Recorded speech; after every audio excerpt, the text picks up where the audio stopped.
Como é difícil a gente se alegrar em meio a perturbações, a perseguições, a afrontas.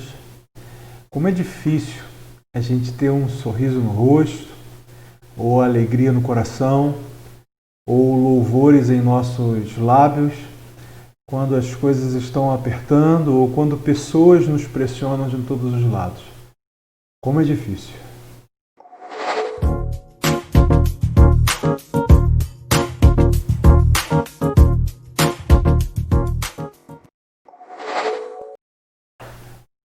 Olá, uma graça e a paz do Senhor a todos os corações. Eu quero convidar você, antes dessa devocional, a você se inscrever no nosso canal, curtir esse vídeo se você gostar. Assim você vai nos ajudar na divulgação da Palavra de Deus ou do trabalho da nossa igreja, Igreja Batista Parque Sueli. Como é difícil, como é difícil. É muito difícil a gente conseguir levantar a cabeça em meio às pressões que a gente sofre no dia a dia, a perseguições, a afrontas. Muitos são afrontados diariamente, socialmente, fisicamente, emocionalmente. E é muito difícil se manter firme diante dessas circunstâncias. E eu quero, na devocional de hoje, convidar você a abrir a sua Bíblia no livro de Atos, capítulo 5, e a gente vai aprender com outros discípulos de Jesus como nós, como que a gente pode lidar com situações complicadas em momentos de pressão, em momentos de afronta ou até mesmo de perseguições. O texto vai nos dizer que os apóstolos estavam pregando a palavra de Deus, eles estavam compartilhando da palavra de Deus, sendo o canal da mensagem de Jesus aos corações, inclusive realizando curas, realizando milagres no meio do povo. Só que com inveja, a partir do verso 17, a gente vê que os sacerdotes e os oficiais da religião, com muita inveja daquilo que eles estavam realizando, proporcionaram então uma perseguição a eles a ponto de levarem eles à prisão. E a palavra de Deus nos conta, no verso 19, que um anjo do Senhor vai e os livra de uma maneira milagrosa, não pelos trâmites jurídicos, que desde aquela época já não eram muito tranquilos ou muito favoráveis àqueles que estavam presos. E o anjo vai lá e ele os livra de uma maneira milagrosa. E a palavra de Deus nos diz que ao amanhecer, no verso 21, eles entram no templo novamente e continuam a pregar como se nada estivesse acontecendo. Eles não estavam imunes à perseguição que eles haviam sofrido ou à prisão que eles haviam sofrido simplesmente por pregar a palavra de Deus. Só que o desejo no coração deles de compartilhar a palavra de Deus era maior do que o risco. O desejo que eles tinham de falar do amor de Deus era maior do que a dificuldade ou a perseguição ou a prisão que eles viriam a sofrer.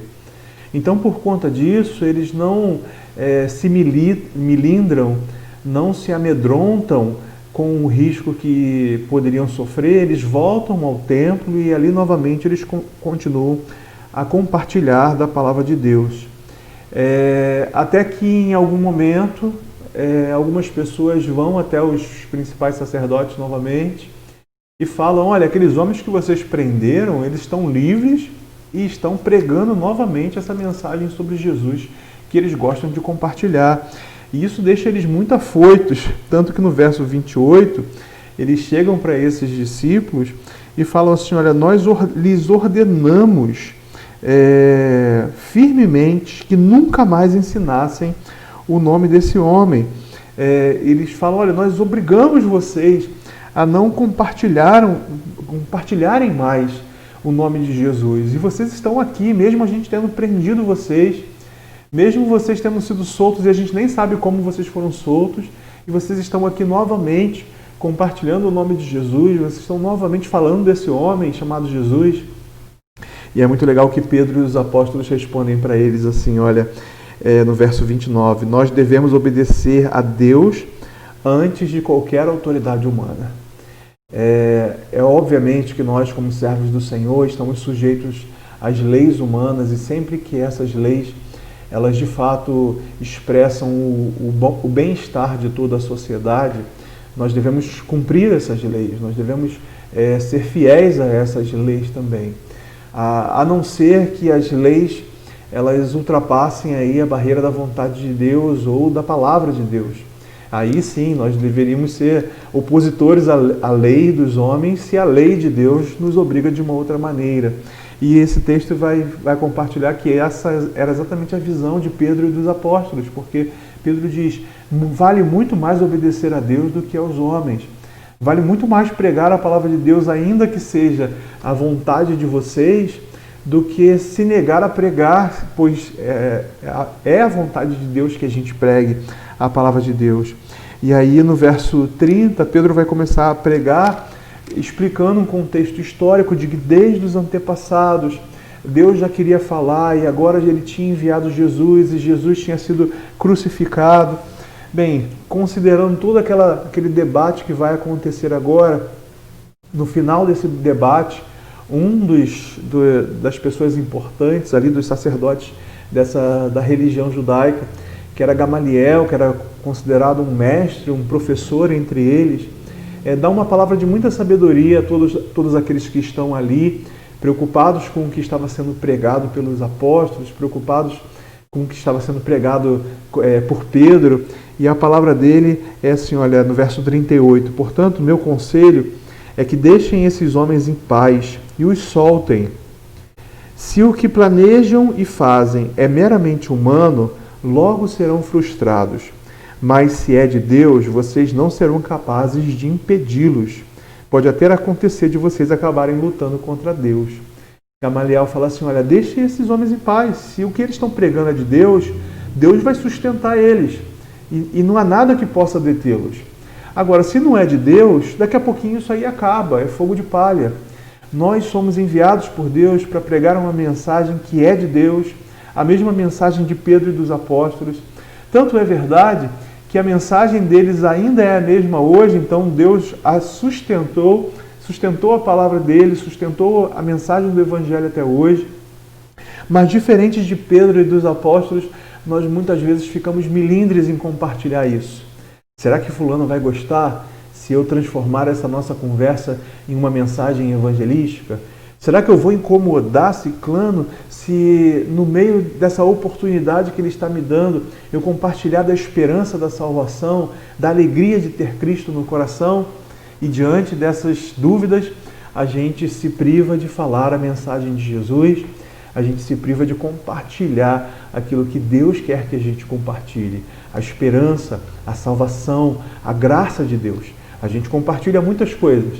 A gente não tem medo de entrar em debates políticos, em debates futebolísticos, em debates de gosto ou de opinião. Mas a gente se melindra com muita facilidade em entrar em uma conversa onde o assunto principal vai ser a salvação, que só Jesus pode dar. É interessante que diante dessa palavra de Gamaliel, eles deixam os discípulos em paz, em parte, porque antes de liberá-los, eles são açoitados.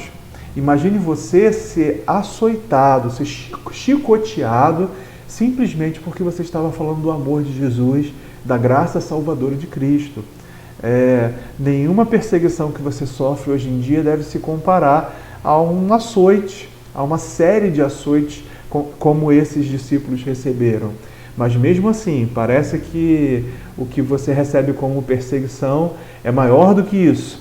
Quando você nunca foi amarrado aí em um pau de arara e foi chicoteado por falar do amor de Cristo. A reação dos discípulos é bem diferente da nossa reação. A gente chora, a gente lamenta, a gente reclama, a gente diz que está difícil demais. Mas os discípulos, o texto diz, quando saíram dessa reunião do conselho, do sinédrio, eles estavam alegres. Você deve estar se perguntando, acabaram de receber chicotadas.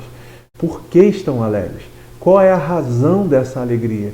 E o texto vai nos dizer que eles estavam alegres porque Deus os havia considerado dignos de sofrer humilhação e açoites pelo nome de Jesus. Eles estavam felizes porque eles entenderam que Deus havia considerado eles dignos o suficiente para apanharem em nome de Cristo. Está sofrendo perseguição, está difícil por ser crente, por acreditar na Bíblia, parece que a sociedade menospreza você, menospreza a sua fé, ou considera ignorante por você crer em Deus. Se alegre, se considere digno de sofrer perseguição por causa do amor de Cristo Jesus. Que coisa maravilhosa é perceber que a perseguição que a gente pode sofrer, ela não minimiza, não diminui, não retarda e não para a nossa fé e aquilo que a gente tem que fazer em prol do nosso amor por Jesus Cristo.